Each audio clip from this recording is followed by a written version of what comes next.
ಶ್ರೀ ಗುರುಭ್ಯೋ ನಮಃ ಹರಿ ಓಂ ಪೂಜ್ಯಾಯ ರಾಘವೇಂದ್ರಾಯ ಸತ್ಯಧರ್ಮರತಾಯ ಚ ಭಜತಾಂ ಕಲ್ಪವೃಕ್ಷಾಯ ನಮತಾಂ ಕಾಮಧೇನವೇ. ಸಮಸ್ತ ಶ್ರೀ ಸರಳ ಪರಿಹಾರ ಜ್ಯೋತಿಷಾಲಯ ಸದಸ್ಯರೆಲ್ಲರಿಗೂ ಈ ನಿಮ್ಮ ರಾಘವೇಂದ್ರ ಹರತ ಸಗುರುಜಿ ಮಾಡುವ ನಮಸ್ಕಾರಗಳು.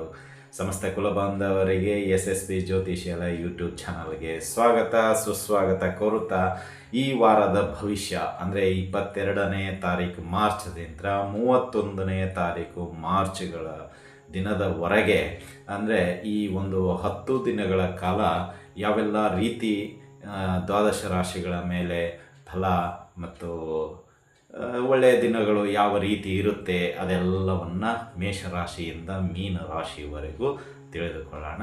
ಅದಕ್ಕಿಂತ ಮುಂಚಿತವಾಗಿ ಈ ಒಂದು ಗ್ರಹಗಳ ಸ್ಥಿತಿ ನೋಡೋದಾದರೆ, ಅಂದರೆ ಈ ಒಂದು ವಾರದಿಂದ 31ನೇ ತಾರೀಕುವರೆಗೂ ಗ್ರಹಗಳು, ಅದರಲ್ಲೂ ಪ್ರಮುಖವಾಗಿ ಶನಿ ಮಹಾರಾಜರು ಮೀನರಾಶಿಯಲ್ಲಿದ್ದಾರೆ. ಅವರ ಜೊತೆಗೆ ರವಿ ಮತ್ತು ಶುಕ್ರ ಎರಡೂ ಗ್ರಹಗಳು ಒಟ್ಟಿಗೆ ಇದ್ದಾರೆ. ಅಂದರೆ ಇಲ್ಲಿ 3 ಗ್ರಹಗಳು, ಶನಿ, ರವಿ ಮತ್ತು ಶುಕ್ರ ಮತ್ತೆ ನಿಮಗೆ 3 ದಿನಗಳ ನಂತರ ಮೇಷರಾಶಿಗೆ ಬರುವಂಥವ್ರು ಆಗ್ತಾರೆ.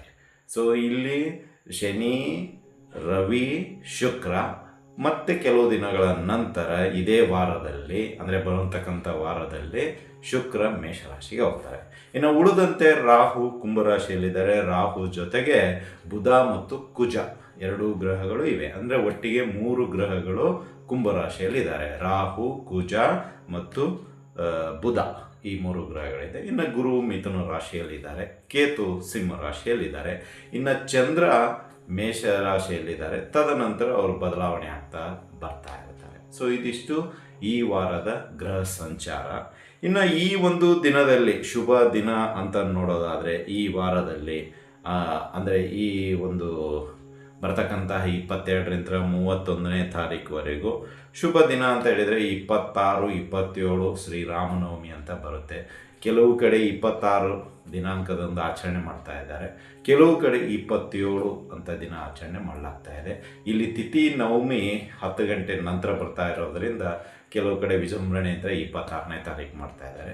ಇನ್ನೂ ಕೆಲವು ಕಡೆ ಬೆಳಗಿನ ಜಾವ ನವಮಿ ತಿಥಿ ಬರ್ತಾ ಇರೋದರಿಂದ ಸೊ 27ನೇ ತಾರೀಕು ಮಾಡ್ತಿದ್ದಾರೆ. ನಿಮ್ಮ ಮಠದ ಪಂಚಾಂಗದ ರೀತ್ಯ ಯಾವ ದಿನ ಶ್ರೀರಾಮನವಮಿ ಬಂದಿರುತ್ತೋ ಆ ಒಂದು ದಿನ ಮಾಡೋದು ತುಂಬ ಉತ್ತಮ.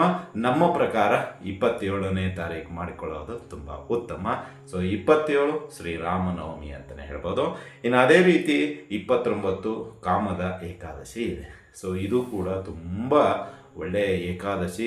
ಈ ದಿನ ಉಪವಾಸ ಮಾಡಿ ಬ್ರಾಹ್ಮಣರಿಗೆ ದ್ವಾದಶಿಯ ದಿನ ಪಾರಾಯಣಕ್ಕೆ ಅನುಕೂಲವಾಗುವಂತಹ ಒಳ್ಳೆಯ ಧಾರ್ಮಿಕ ಬುಕ್ಗಳನ್ನು ನೀವು ದಾನವಾಗಿ ನೀಡಿದ್ದೇ ಆದಲ್ಲಿ ನಿಮ್ಮ ಎಲ್ಲ ಮನೋಕಾಮನೆಗಳು, ಅಂದರೆ ನಿಮಗೆ ಫಲ ಕೊಡುವಂತಹ ವಿಚಾರಗಳು ಏನಿರುತ್ತೋ ಅದೆಲ್ಲವೂ ಆ ಬ್ರಾಹ್ಮಣರ, ಆ ವಿಷ್ಣು ಪರಮಾತ್ಮನ ಆಶೀರ್ವಾದದಿಂದ ಸಿಗುವಂಥದ್ದಾಗತ್ತೆ ಅಂತಲೇ ಹೇಳ್ಬೋದು. ಇದಿಷ್ಟು ಈ ವಾರದ ಒಂದಿಷ್ಟು ವಿಶೇಷಗಳು. ಇದಕ್ಕೆ ಅನುಗುಣವಾಗಿ ನೀವೆಲ್ಲ ಕಾಯ್ತಾ ಇರೋದು ದ್ವಾದಶ ರಾಶಿಗಳ ಭವಿಷ್ಯ. ಈ ಒಂದು ಮೇಷರಾಶಿಯಿಂದ ಮೀನರಾಶಿಗೆ ಯಾವೆಲ್ಲ ರೀತಿ ಇರುತ್ತೆ ಅದೆಲ್ಲವನ್ನು ನೋಡೋಣ ಬನ್ನಿ.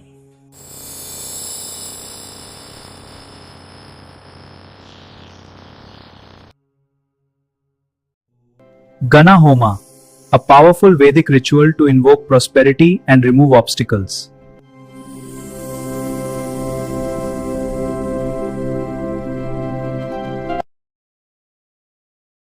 ರಾಶಿಗಳಲ್ಲಿ 3ನೇ ರಾಶಿಯಾಗಿರ್ತಕ್ಕಂತಹ ಮಿಥುನ ರಾಶಿ.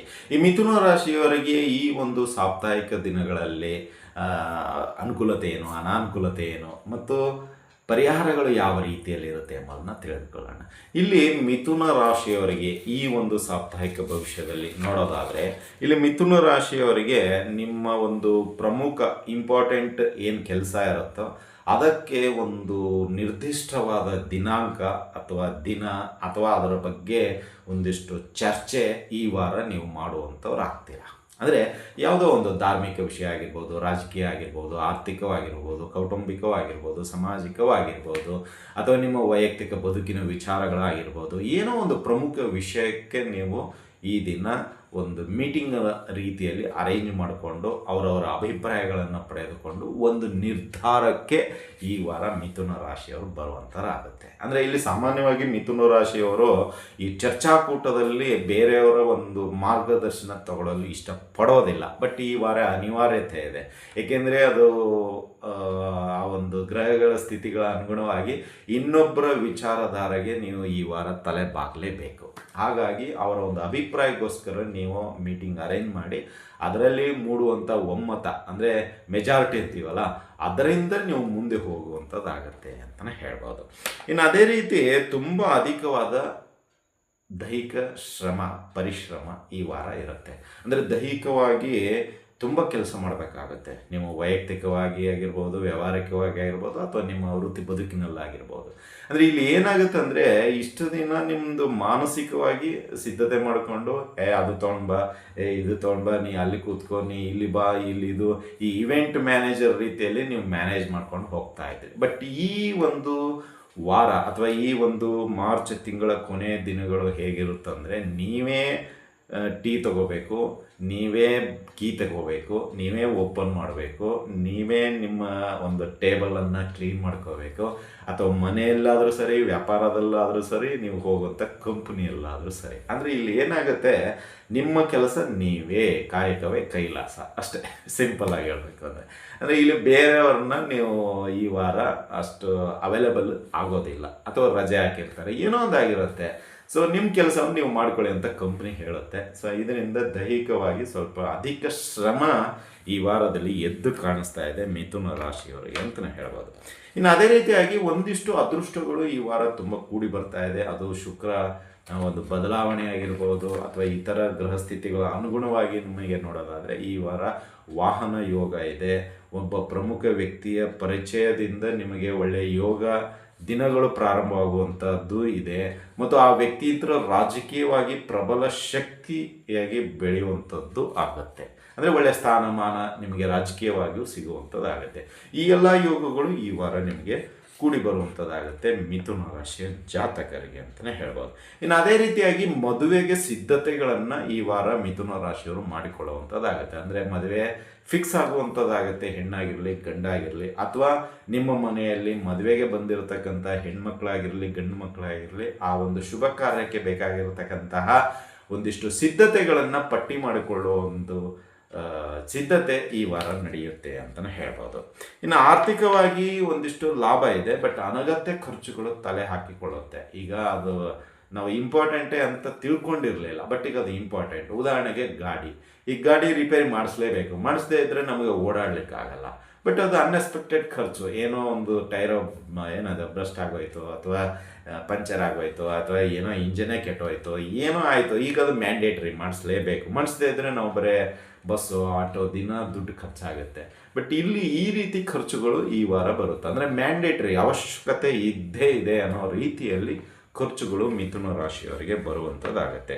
ಇನ್ನು ಈ ಒಂದು ವಾರದಲ್ಲಿ ವಿದೇಶದಿಂದ ಅನೇಕ, ಅಥವಾ ಬೇರೆ ರಾಜ್ಯದಿಂದ, ಅಥವಾ ನೀವಿರುವಂತಹ ಒಂದು ಪ್ರದೇಶದಿಂದ ಶುಭ ವಾರ್ತೆ ಲಭಿಸುವಂತಾಗುತ್ತೆ ವೃತ್ತಿ ಬದುಕಿನಲ್ಲಿ, ವ್ಯಾಪಾರದಲ್ಲಿ. ಅಂದರೆ ನಿಮಗೆ ವ್ಯಾಪಾರ ವೃತ್ತಿ ಬದುಕಿನಲ್ಲಿ ನೀವು ಬೇರೆ ಕಡೆ ಕೆಲಸಕ್ಕೆ ಹೋಗ್ತಾ ಇದ್ದರೆ ಪ್ರಮೋಷನ್ ಸಿಗ್ಬೋದು, ಟ್ರಾನ್ಸ್ಫರ್ ಆಗ್ಬೋದು, ಅಥವಾ ನೀವು ಹೇಳಿರ್ತಕ್ಕಂಥ ಜಾಗಕ್ಕೆ ನಿಮ್ಮನ್ನು ಎತ್ತಿ ಆ ಕೆಲಸಕ್ಕೆ ಹಾಕ್ಬೋದು, ಅಥವಾ ಇರುವಂತಹ ಜಾಗದಲ್ಲಿ ಪ್ರಮೋಷನ್ ಸಿಗುವಂಥದ್ದು ಆಗುತ್ತೆ.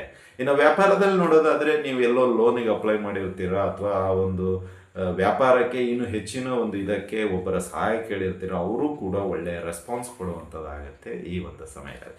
ಇನ್ನು ವಿದೇಶದಿಂದ ಓದಲಿಕ್ಕೆ ಹೆಚ್ಚಿನ ಒಂದು ವಿದ್ಯಾಭ್ಯಾಸಕ್ಕೆ ಹೋಗುವಂಥದ್ದಿದ್ರೆ ಒಳ್ಳೆಯ ಒಂದು ಶುಭವಾರ್ತೆ ಸಿಗುವಂಥದ್ದಾಗತ್ತೆ. ಅಥವಾ ನಿಮಗೆ ಉದ್ಯೋಗಕ್ಕಾಗಿ ಏನಾದರೂ ಹಾಕಿದರೆ ಒಳ್ಳೆಯ ಆಫರ್ ನಿಮಗೆ ಬರುವಂಥದ್ದಾಗತ್ತೆ ಮಿಥುನ ರಾಶಿಯ ಜಾತಕರಿಗೆ ಅಂತ. ಇನ್ನು ನ್ಯಾಯಾಲಯದಲ್ಲಿ ಇರತಕ್ಕಂಥ ವ್ಯಾಜ್ಯಗಳು ಅಥವಾ ಭೂಮಿಗೆ ಸಂಬಂಧಪಟ್ಟಂತಹ ಕೆಲವು ಕೇಸ್ಗಳು ನಿಮ್ಮ ಪರವಾಗಿ ಬಂದು ನಿಲ್ಲುವಂಥದ್ದಾಗತ್ತೆ. ಇನ್ನು ಬ್ಯಾಂಕಿನಿಂದ ಏನಾದರೂ ನಿಮಗೆ ತೊಂದರೆಗಳು ಬರ್ತಾ ಇದ್ದರೆ ಈ ಒಂದು ವಾರದಲ್ಲಿ ನೀವು ಪ್ರಯತ್ನ ಪಟ್ಟುತ್ತೆ ಆದಲ್ಲಿ ಬ್ಯಾಂಕು ತಪ್ಪಲ್ಲಿ ಸಿಕ್ಕಾಕಿಕೊಳ್ಳುವಂಥ ಅವಕಾಶಗಳು ಜಾಸ್ತಿ ಇದೆ.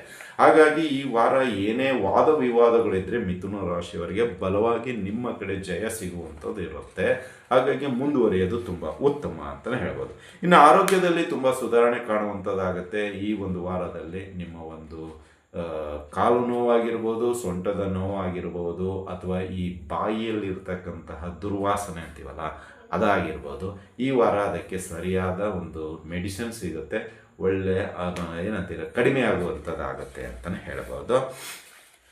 ಈ ವಾರದಲ್ಲಿ ಒಂದಿಷ್ಟು ಮನೆಯಲ್ಲಿ ಇರ್ತಕ್ಕಂಥ ಹಿರಿಯ ಜೀವಿಗಳ ಬಗ್ಗೆ ತುಂಬ ಮುತುವರ್ಜಿ ವಹಿಸ್ಕೊಂಡು ಅವರ ಬಗ್ಗೆ ಇರತಕ್ಕಂತಹ ಮಮತೆ ಎಲ್ಲರ ಹತ್ರ ನೀವು ಹಂಚಿಕೊಳ್ಳುವಂಥದ್ದಾಗತ್ತೆ ಅಂತಲೇ ಹೇಳ್ಬೋದು. ಓವರಾಲ್ ಆಗಿ ನೋಡೋದಾದರೆ ಮಿಥುನ ರಾಶಿಯವರಿಗೆ ತುಂಬ ಚೆನ್ನಾಗಿದೆ. ಅದೃಷ್ಟ ಕೂಡಿ ಬರುವಂಥದ್ದಿದೆ ಮತ್ತು ನಿಮಗೆ ಎಲ್ಲವೂ ಒಲಿಯುವಂಥದ್ದಿದೆ. ಈ ಒಂದು ವಾರದಲ್ಲಿ ಗಜಕೇಶ್ವರಿ ಯೋಗವು ಕೂಡ ಕೂಡಿ ಬರುವಂಥದ್ದಾಗುತ್ತೆ. ಸೊ ಆ ಗಜಕೇಶ್ವರಿ ಯೋಗ ಮಂಗಳವಾರ ಅಥವಾ ನಿಮಗೆ ಸೋಮವಾರ ದಿನ ತಿಳಿಸುವಂಥದ್ದಾಗುತ್ತೆ. ಅಂದರೆ ಮಿಥುನ ರಾಶಿಗೆ ಈ ಗಜಕೇಶ್ವರಿ ಯೋಗದಿಂದ ಪಡೆಯುವಂಥದ್ದು ಏನಿದೆ, ಆ ಗಜಕೇಶ್ವರಿ ಯೋಗದಲ್ಲಿ ಮಿಥುನ ರಾಶಿಯವರಿಗೆ ಸಿಗುವಂತಹ ಅನುಕೂಲತೆ ಏನು, ಮತ್ತು ಈ ಗಜಕೇಶ್ವರಿ ಯೋಗದಿಂದ ಮಿಥುನ ರಾಶಿಯವರಿಗೆ ಏನೆಲ್ಲ ಬದಲಾವಣೆ ಇದೆ, ಅದು ನಿಮಗೆ ಸೋಮವಾರ ಅಥವಾ ಮಂಗಳವಾರ ತಿಳಿಸುವಂಥದ್ದಾಗುತ್ತೆ ಅಂತಲೇ ಹೇಳ್ಬೋದು. ಇದಾಗಿತ್ತು ಈ ವಾರದ ಒಂದು ಭವಿಷ್ಯ. ಇನ್ನು ನಿಮಗೆ ಪರಿಹಾರದ ವಿಷಯಕ್ಕೆ ಬರೋದಾದರೆ, ಈ ಒಂದು ವಾರದಲ್ಲಿ ವಿಷ್ಣು ಸಹಸ್ರನಾಮ ಸ್ತೋತ್ರವನ್ನು ಪಠಣೆ ಮಾಡಿ ಮತ್ತು ದಕ್ಷಿಣಮೂರ್ತಿಯ ಸ್ತೋತ್ರವನ್ನು ಪಠಣೆ ಮಾಡಿ, ಶ್ರೀ ರಾಘವೇಂದ್ರ ಸ್ವಾಮಿ ಸ್ತೋತ್ರವನ್ನು ಪಠಣೆ ಮಾಡಿ, ಶ್ರೀ ರಾಘವೇಂದ್ರ ಸ್ತೋತ್ರ. ಇನ್ನು ಅದೇ ರೀತಿಯಾಗಿ ನಿಮಗೆ ಸಾಧ್ಯವಾದರೆ ಶ್ರೀ ರಾಘವೇಂದ್ರ ಸ್ತೋತ್ರ, ದಕ್ಷಿಣಮೂರ್ತಿಯ ಸ್ತೋತ್ರ ಅಥವಾ ಸ್ತೋತ್ರ ಸಂಗ್ರಹ ಅಂತ ಒಂದು ಬುಕ್ ಬರುತ್ತೆ, ಅದನ್ನು ಬ್ರಾಹ್ಮಣರಿಗೆ ಒಂದು ತುಳಸಿ ಸಸಿಯ ಜೊತೆಗೆ ದಾನವಾಗಿ ನೀಡಿ. ಸೊ ಇದರಿಂದ ನಿಮಗೆ ಪುಣ್ಯ ಪ್ರಾಪ್ತಿ ಆಗುತ್ತೆ. ಅವರು ನಿತ್ಯ ಪಾರಾಯಣ ಮಾಡಬೇಕಾದಾಗ ನೀವು ಕೊಟ್ಟಿರ್ತಕ್ಕಂಥ ಪುಸ್ತಕವನ್ನು ಯೂಸ್ ಮಾಡಿದ್ದೇ ಆದಲ್ಲಿ ನಿಮ್ಮ ಎಲ್ಲ ಕಷ್ಟಗಳು ದೂರವಾಗುತ್ತೆ. ಹಾಗಾಗಿ ಆ ಒಂದು ಸ್ತೋತ್ರ ಸಂಗ್ರಹ ಎಲ್ಲ ಒಂದು ಬುಕ್ ಸ್ಟಾಲ್ನಲ್ಲಿ ಸಿಗುತ್ತೆ. ಸೊ ಈ ಸುಮಾರು ಸ್ತೋತ್ರ ಸಂಗ್ರಹ ಇದೆ. ಅದರಲ್ಲಿ ನಿಮಗೆ ಮೇನ್ ಬೇಕಾಗಿರೋದು ವಿಷ್ಣು ಸಹಸ್ರನಾಮ, ರಾಘವೇಂದ್ರ ಸ್ತೋತ್ರ, ಈ ದಕ್ಷಿಣಮೂರ್ತಿ ಸ್ತೋತ್ರ, ನವಗ್ರಹ ಸ್ತೋತ್ರ ಎಲ್ಲ ಕಂಪ್ಲೀಟಾಗಿ ಪ್ಯಾಕೇಜ್ ಅಂತೀವಲ್ಲ, ಸತ್ಯನಾರಾಯಣ ಪೂಜೆ, ಹೋಮ, ಹವನ ಮುಂತಾದಗಳು ಸೇರಿಸಿರ್ತಾರೆ, ಎಲ್ಲ ಒಂದೇ ಇರೋದಿಲ್ಲ. ಸೊ ಅಂಥ ಬುಕ್ಕವನ್ನು ನೀವು ದಾನವಾಗಿ ನೀಡಿ ಒಂದು ತುಳಸಿಯ ಸಸಿಯ ಜೊತೆಗೆ. ಸೊ ಇಲ್ಲಿ ತುಳಸಿ ವಿಷ್ಣು ಒಂದು ಪರಮಾತ್ಮ, ಈ ಬುಕ್ಕು ವಿಷ್ಣುವಿನ ರೀತಿಯಲ್ಲಿ ಸರಸ್ವತಿ ದೇವಿಯ ಒಂದು ರೂಪ. ಸೊ ಹಾಗಾಗಿ ಇಲ್ಲಿ ಅವರಿಬ್ಬರ ಆಶೀರ್ವಾದ ಸಿಕ್ಕರೆ ನಿಮಗೆ ಈ ಗಜಕೇಶ್ವರಿ ಯೋಗ ಅಥವಾ ಈ ಒಂದು ಪರಾಭವನಾಮ ಸಂವತ್ಸರದಲ್ಲಿ ಒಳ್ಳೆಯ ಅಭಿವೃದ್ಧಿ ಮುಂದಿನ ದಿನಗಳಲ್ಲಿ ಸಿಗುವಂಥದ್ದಾಗತ್ತೆ ಅಂತಲೇ ಹೇಳ್ಬೋದು. ಇದಾಗಿತ್ತು ಈ ಒಂದು ವಾರದ ಪರಿಹಾರಗಳು. ಈ ಒಂದು ವಿಡಿಯೋ ನಿಮ್ಗೆ ಇಷ್ಟ ಆಗಿದ್ದರೆ ಲೈಕ್ ಮಾಡಿ, ಜಾಸ್ತಿ ಇಷ್ಟ ಆಗಿದ್ದರೆ ಶೇರ್ ಮಾಡಿ, ಹಾಗೂ ನಮ್ಮ SSP ಯೂಟ್ಯೂಬ್ ಚಾನಲ್ ಬಗ್ಗೆ ನಿಮ್ಮ ಅನಿಸಿಕೆ ಅಭಿಪ್ರಾಯಗಳನ್ನು ಹಂಚಿಕೊಳ್ಳಿ. ಸಬ್ಸ್ಕ್ರೈಬ್ ಮಾಡೋದನ್ನು ಮಾತ್ರ ಮರಿಬೇಡಿ. ಇನ್ನೂ ಸಬ್ಸ್ಕ್ರೈಬ್ ಮಾಡ್ಕೊಂಡಿಲ್ಲ ಅಂದರೆ ದಯವಿಟ್ಟು ಸಬ್ಸ್ಕ್ರೈಬ್ ಮಾಡ್ಕೊಳ್ಳಿ ಅಂತ ಹೇಳ್ತಾ ಇಲ್ಲಿಗೆ ವಿಷಯವನ್ನು ಮುಗಿಸ್ತಾ ಇದ್ದೀವಿ. ಮತ್ತೆ ಕರ್ಕಾಟಕ ರಾಶಿಯೊಂದಿಗೆ ಭೇಟಿಯಾಗೋಣ. ಅಲ್ಲಿವರೆಗೂ ಶುಭಮಸ್ತು, ಶುಭಂ ಭೂಯಾತ್, ಸರ್ವೇ ಜನಃ ಸುಖಿನೋ ಭವಂತು.